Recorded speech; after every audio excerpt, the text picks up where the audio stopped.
Hello, everybody. Like I mentioned earlier, my name is MC Harris, and I've been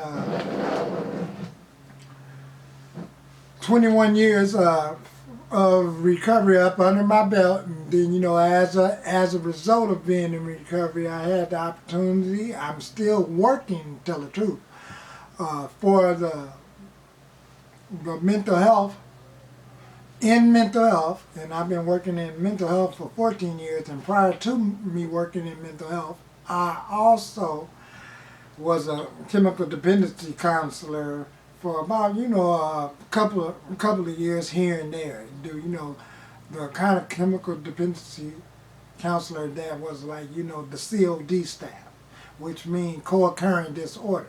So let's start this show off with the second one off with what kind of mindset that you need to have before even taking the step.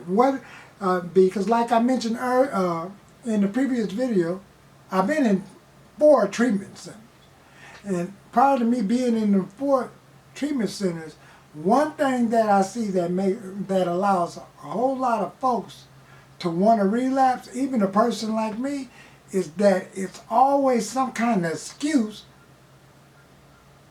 that in favors the person that's finna relapse. So, with these excuses, I found out that this is the kind of illness that physically and mentally and spiritually love an excuse to go back to the desserts of you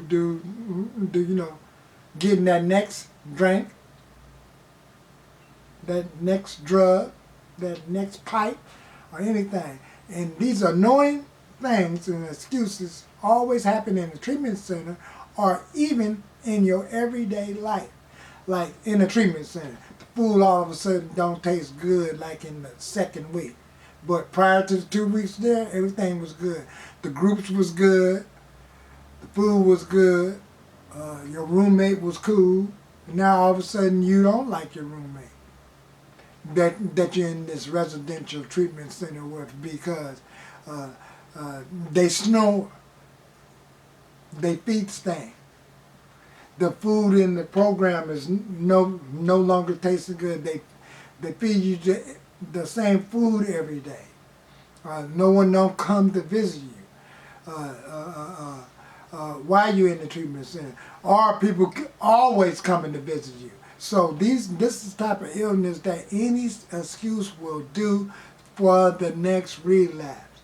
And when you graduate from these programs, or when you get out of jail, these are all the excuses that prior to you being in jail and being in the program and you ain't gonna never do it again, you need to ask yourself certain stuff like if your loved one passed, your mom, your dad, your kid,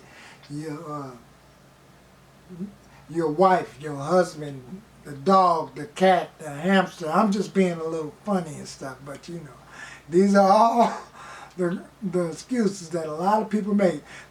Your car getting in a wreck, you get too many bills. These are a mindset that you need to have. You need to be asking yourself like, I'm not going to allow these excuses to take me out this time. I'm going to do everything possible to connect with what I've learned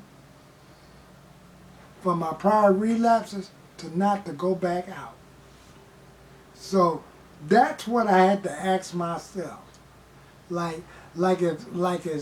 Is I'm gonna let me not finding a job quick enough or early enough to allow me to relapse? Because a lot of no's don't feel good. So I start hearing stuff like what that no is, sooner or later you're getting closer to someone saying yes. You're getting closer to getting out of the treatment center, to use some of the tools that you learned right up in these treatment centers, let alone the tools that you learned from the meetings. Or even, at best, did you get a sponsor while you was in these treatment centers? So, you know, so I'm going to talk a whole lot about 12 steps and some of the principles that go along with each 12 steps. Hopefully I can get into some of the 12 traditions. But other than that, I hope you're going to enjoy my show. Remember to click the like button, subscribe, and I'll get back with you soon with the next video. Thank you for showing up.